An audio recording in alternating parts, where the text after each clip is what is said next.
तुर्भेतील waste to energy प्रकल्पाविरोधात शिवसेना शिंदे गट आक्रमक. विजय चौगुले यांच्या नेतृत्वाखाली नगरसेवकांचा डम्पिंग ग्राउंडला दौरा. नागरिकांचे आरोग्य व पर्यावरणाचे प्रश्न उपमुख्यमंत्री एकनाथ शिंदे यांच्यासमोर मांडणार. नवी मुंबई. तुर्भे डम्पिंग ग्राउंड हटविण्याची मागणी तसेच प्रस्तावित वेस्ट टू एनर्जी आणि CBG कंप्रेस्ड बायोगॅस प्रकल्पाला विरोध करण्यासाठी शिवसेना शिंदे गट पुन्हा आक्रमक झाली आहे. विरोधी पक्षनेते विजय चौगुले यांच्या नेतृत्वाखाली नगरसेवक आणि पदाधिकाऱ्यांच्या शिष्टमंडळाने मंगळवारी तुर्भे डम्पिंग ग्राउंडची पाहणी करून तेथील परिस्थितीचा आढावा घेतला. यावेळी ज्येष्ठ नगरसेवक द्वारकानाथ भोईर, नगरसेवक व उपजिल्हाप्रमुख सुरेश कुलकर्णी, नगरसेविका अबोली कुलकर्णी, सविताताई लगाडे यांच्यासह शिवसेनेचे अनेक नगरसेवक व पदाधिकारी उपस्थित होते.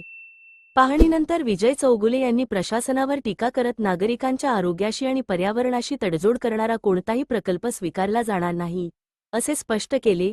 तुर्भे डम्पिंग ग्राउंड आणि प्रस्तावित वेस्ट टू एनर्जी प्रकल्पाशी संबंधित सर्व प्रश्न उपमुख्यमंत्री यांच्या निदर्शनास आणून देत त्यावर तातडीने तोडगा काढण्याची मागणी केली जाईल, असे त्यांनी सांगितले. नगरसेवक सुरेश कुलकर्णी यांनी सांगितले की तुर्भे परिसर आधीच डम्पिंग ग्राउंड, दुर्गंधी आणि प्रदूषणाच्या समस्यांनी त्रस्त आहे. अशा परिस्थितीत या भागात वेस्ट टू एनर्जी प्रकल्प उभारल्यास स्थानिक नागरिकांच्या आरोग्यावर गंभीर परिणाम होऊ शकतो. काही जण नागरिकांमध्ये या प्रकल्पाबाबत संभ्रम निर्माण करण्याचा प्रयत्न करत असल्याचा आरोपही त्यांनी केला. गरीब व मध्यमवर्गीय कुटुंबांच्या हिताशी तडजोड करणारा कोणताही निर्णय स्वीकारला जाणार नाही. तसेच या प्रकल्पाचा परिणाम झोपडपट्टी पुनर्वसन SRA योजनांवरही होऊ शकतो, असा दावाही त्यांनी केला. ज्येष्ठ नगरसेवक द्वारकानाथ भोईर यांनी प्रशासनाने नागरिकांच्या हरकती आणि पर्यावरणीय परिणामांचा गांभीर्याने विचार करावा, अशी मागणी केली.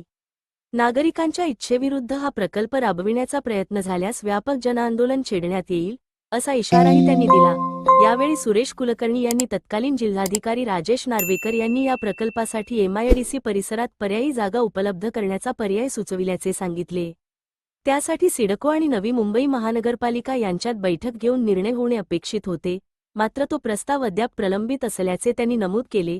शिवसेना पदाधिकारी आणि नगरसेवकांनी प्रशासनाकडे तुर्भे डम्पिंग ग्राउंड, प्रस्तावित वेस्ट टू एनर्जी व CBG प्रकल्प तसेच नागरिकांचे आरोग्य आणि पर्यावरणाशी संबंधित प्रश्नांवर तातडीने अधिकृत भूमिका जाहीर करण्याची मागणी केली आहे. पाहत रहा समीर शेखसह P4 news. Police press public power. Like करा, शेअर करा, सबस्क्राईब करा.